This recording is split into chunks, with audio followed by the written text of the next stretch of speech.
Hi అండి అందరికీ welcome to mister and missus cooking. ఈరోజు మన ఛానల్లోని పుదీనా రైస్ అయితే చేశాను. చాలా కమ్మగా ఉంటుందండి. ఇంట్లో ఏమీ కూరగాయలు లేనప్పుడు ఇలా పుదీనా ఉన్నప్పుడు ఇలా రైస్ చేసుకోండి, చాలా టేస్టీగా ఉంటుంది. ఇది సింపుల్ అండ్ టేస్టీగా ఎవరైనా గెస్ట్లు వచ్చినప్పుడు కూడా చేసి పెట్టచ్చు. లంచ్ బాక్స్లోకి, ఆఫీస్ బాక్సుల్లోకి చాలా బాగుంటుంది కదా. పిల్లలు కూడా ఇష్టంగా తింటారు. ఉత్తిగా తినమంటే తినరు కదా, అందుకని ఇలా అప్పుడప్పుడు రైస్ కానీ చేసి పెట్టారా ఏం చక్కగా తింటారు. దీంట్లోకి బెస్ట్ కాంబినేషన్గా రైతా కానీ లేదంటే ఆలూ కుర్మా కానీ చేసుకోండి, చాలా బాగుంటుంది. ఇంకా రెసిపీలోకి అయితే వెళ్ళిపోదాము. ముందుగా మిక్సీ జార్ తీసుకొని దాంట్లోకి 3 ఇంచుల అల్లంని, ఒక పెద్ద వెల్లుల్లిపాయని ఒలిచి వేసుకోవాలి. ఇలా నేను 2 పిరికళ్ళు అయితే పుదీనా అయితే తీసుకున్నాను. ఆకులు మాత్రమే తీసుకున్నాను, కింద కాడలంతా తీసేసి వీటన్నిటిని వేసి మిక్సీ జార్లోని మిక్సీ అయితే చేసుకోవాలి. ఇలా పేస్ట్ అయిపోయిన తర్వాత దీంట్లో కొద్దిగా వాటర్ అయితే పోసి పేస్ట్ చేసుకున్నాం కదా, ఇది పేస్ట్ అనేది కలర్ మారకుండా ఉండటం కోసం కొద్దిగా ఉప్పు వేసి పక్కనైతే ఉంచుకోవాలి. ఆ తర్వాత స్టవ్ ఆన్ చేసి బాణీ పెట్టుకొని బాణీలోనే 4 టేబుల్ స్పూన్ల ఆయిల్ వేసి ఆయిల్ కాస్త హీట్ అయిన తర్వాత బిర్యానీ దినుసులు అయితే వేసుకోవాలి. నా దగ్గర షాజీరా లేదని చెప్పి నేను వేయలేదు, మీ దగ్గర ఉంటే వేసుకోవచ్చు.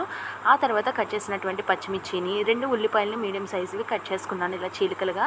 ఇలా అన్నిటిని వేసిన తర్వాత ఉల్లిపాయలు కాస్త బ్రౌన్ కలర్లోకి, రెడ్ కలర్లోకి వచ్చే వరకు ఫ్రై చేసుకోవాలి. ఉల్లిపాయ కలర్ చేంజ్ అయితేనే బాగుంటుంది. తప్పకుండా ఉల్లిపాయను అయితే ఎర్రగా దోరగా వేయించుకోండి. ఆ తర్వాత 2 రెబ్బల కరివేపాకును కూడా వేసి బాగా ఫ్రై అయితే చేసుకోవాలి. చూస్తున్నారు కదా, ఈ విధంగా చక్కగా అయితే ఫ్రై చేసుకోవాలి.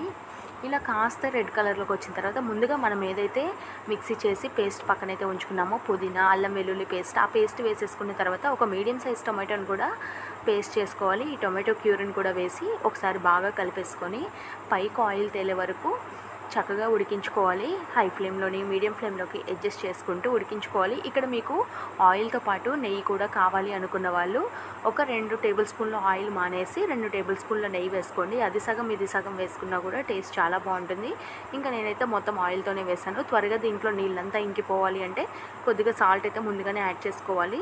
చిటికెడు పసుపును కూడా వేసుకున్నాను. పసుపు అనేది ఆప్షనల్ అండి, ఇక్కడ మీ కారాన్ని బట్టి మీరు కారం వేసుకోవచ్చు. నేనైతే 1.5 టేబుల్ స్పూన్ వరకు కూర కారం కూడా వేసాను. మీకు అవసరం లేదు, పచ్చిమిర్చి ఘాటు సరిపోతుంది అంటే దాంతో వదిలేసుకోవచ్చు.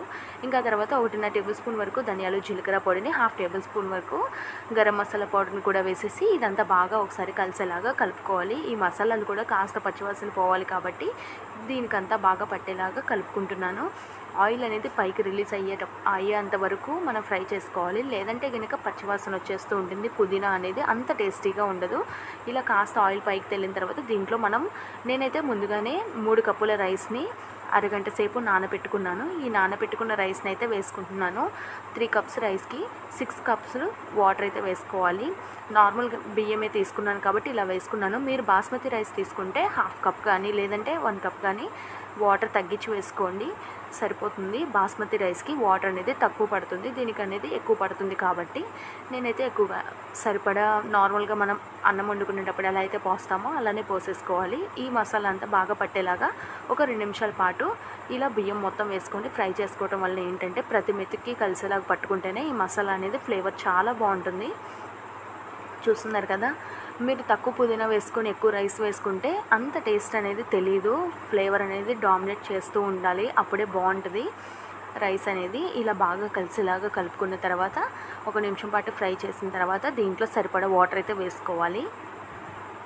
చూస్తున్నారు కదా, నేను ఇక్కడ 3 కప్పుల రైస్కి 6 కప్పుల వాటర్ అయితే వేసుకున్నాను. ఇలా వాటర్ కూడా వేసేసుకున్న తర్వాత ఒకసారి ఉప్పు సరిపోయిందో లేదా అనేది సాల్ట్ని అడ్జస్ట్ చేసుకోండి. ఇలా సాల్ట్ అడ్జస్ట్ చూసుకుంటూ ఉండాలి. చూస్తున్నారు కదా, మధ్య మధ్యలో నేనైతే మూత తీసి చూసుకుంటూ ఉన్నాను ఉడుకుతుందా లేదా అని చెప్పేసి. ఇలా చూసుకుంటూ ఉంటున్నానండి. చూస్తున్నారు కదా, దగ్గర అయితే పడిపోయింది. ఈ టైంలో మీరు ఫ్లేమ్ని మీడియంలోకి అడ్జస్ట్ చేసుకోండి. ఒక 10 నిమిషాల తర్వాత ఇంకా ఫ్లేమ్ ఆఫ్ చేస్తే సరిపోతుంది. చూస్తున్నారు కదా, ఎంత పొడిపొల్లాడుతూ ఎంత చక్కగా ఉడికిపోయిందో రైస్ అనేది. ఇది బాస్మతి రైస్తోనే చేసుకోవాలని రూల్ ఏమీ లేదండి. నార్మల్గా ఇంట్లో ఉన్న రైస్తో కూడా చేసుకొని కమ్మగా తినొచ్చు, పిల్లలు కూడా ఇష్టంగా తింటారు. ఇంకా దీంట్లోకి రైతా కానీ ఆలూ కుర్మా కానీ చేసుకున్నారా ఇక ఒక పట్టు పడతారండి. నేనైతే డిన్నర్లోకి చేశాను కాబట్టి రైతా అయితే చేశాను.